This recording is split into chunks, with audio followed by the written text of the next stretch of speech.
Hello everybody and welcome to today's video analysing the character of Tybalt.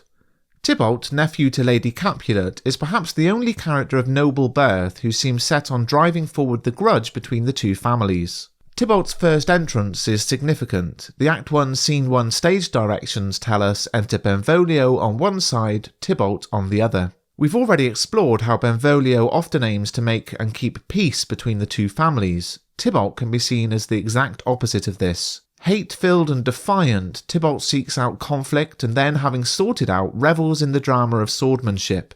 It is therefore fitting that Tybalt and Benvolio arrive at the same time, but on opposite sides of the stage. Their approach to conflict is in direct opposition, just like their stage placement. Tybalt opens with, "What? Art thou drawn among these heartless hinds? Turn thee, Benvolio, look upon thy death."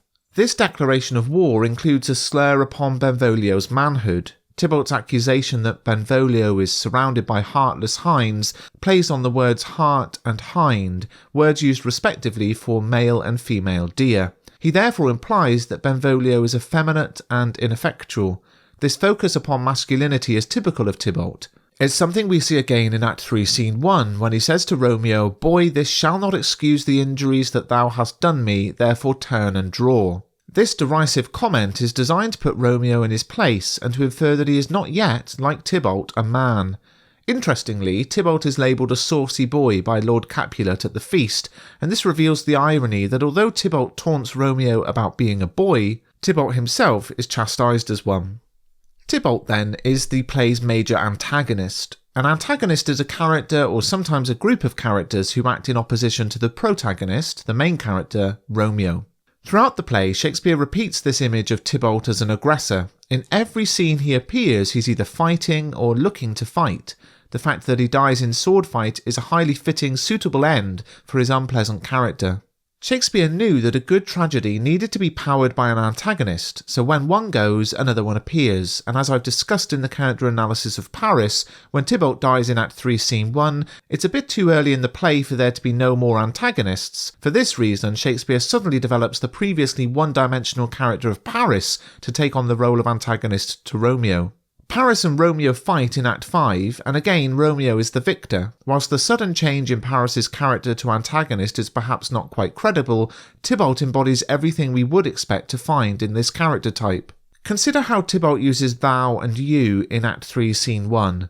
Thou and you signified different levels of formality. Thou was used between friends in lower classes or to show social superiority over the person being spoken to or to show scorn. You was used between friends in the upper classes or to show respect. And this is particularly interesting during this exchange. Tybalt, you shall find me apt enough to that, sir, and you will give me occasion. Mercutio, could you not take some occasion without giving? Tybalt, Mercutio, thou consortest with Romeo.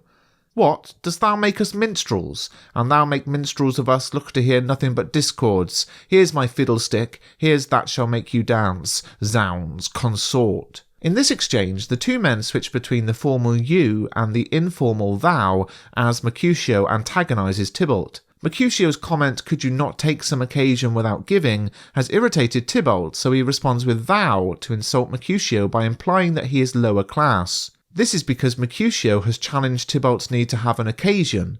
Mercutio escalates the argument by also using thou as an insult. Tybalt only appears 3 times in the entire play, but his impact is significant. Romeo's murder of Tybalt is the climax of the play. From this moment onwards, it's a downward spiral that ends with Romeo and Juliet's deaths. It's interesting to consider what would have happened if Romeo had not killed Tybalt. Tybalt would likely have been put to death for murdering Mercutio, especially when we remember that Mercutio was related to the prince. But Romeo takes matters into his own hands, is banished, misses the letter about Juliet's fake death, and commits suicide. So although Tybalt has a minor role in the play, his impact is massive.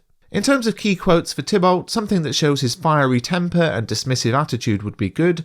Heartless hinds is a simple enough choice. If you found this video useful, please do give it a thumbs up and subscribe to the channel. Everything I go through in this video can be found in the 3rd edition of Mr. Bruff's Guide to Romeo and Juliet, which is linked in the description.